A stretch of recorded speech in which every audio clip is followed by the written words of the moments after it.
Hey everybody, on today's episode I'm going to be doing an energy ball or a granola ball. Now why that?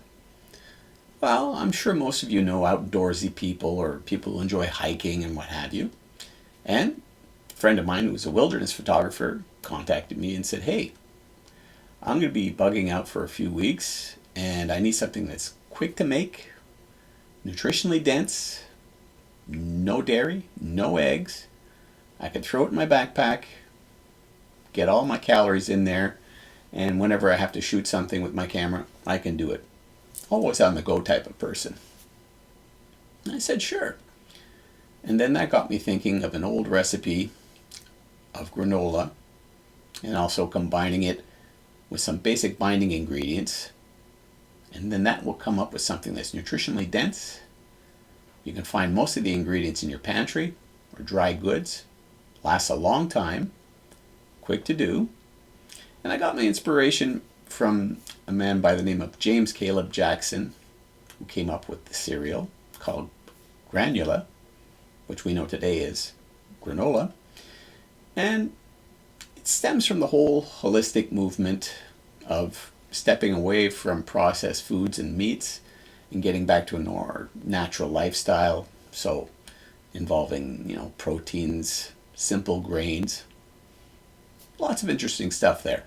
Anyhow, I hope you enjoy this one, and let's check it out.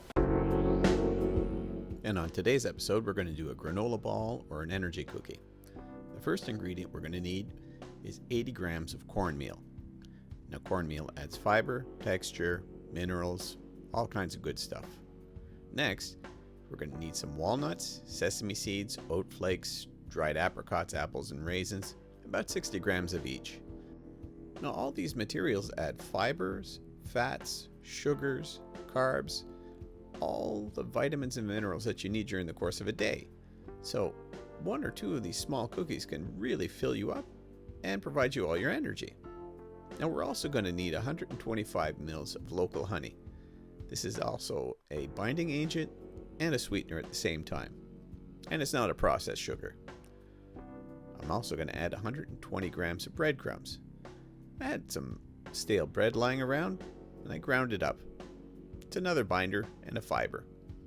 So the process is this. You take all the seeds and nuts and your oats, and you just put them in a pan to toast them to bring out the flavor, or in a low oven. I also found some hazelnuts, about 60 grams, so I put them in as well. While you're toasting all the grains, we're going to put some honey into a bowl of a mixer. We're also going to add 125 mils of canola oil. Now, this is a neutral fat, but it also helps emulsify the honey. So you whip it together until it becomes creamy. Then we add our breadcrumbs and our cornmeal to the mix, followed by all the toasted oatmeal, seeds, and nuts. Once that's done, we're going to add all our dried fruits to the mix.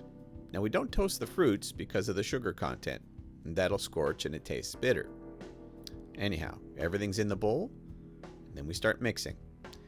Now, we always have a bit of water on the side, and this helps us bind together everything. So add a little bit of water, stop the mixer, squish it, and if it holds together, you're ready. You see? It can form a ball. And then that's what you do. You squish them together, put them on a baking sheet, into a preheated 350 oven for 25 minutes, and there you have it, a granola ball. Nutritionally dense, very, very simple, very tender, and pretty tasty too. Cheers.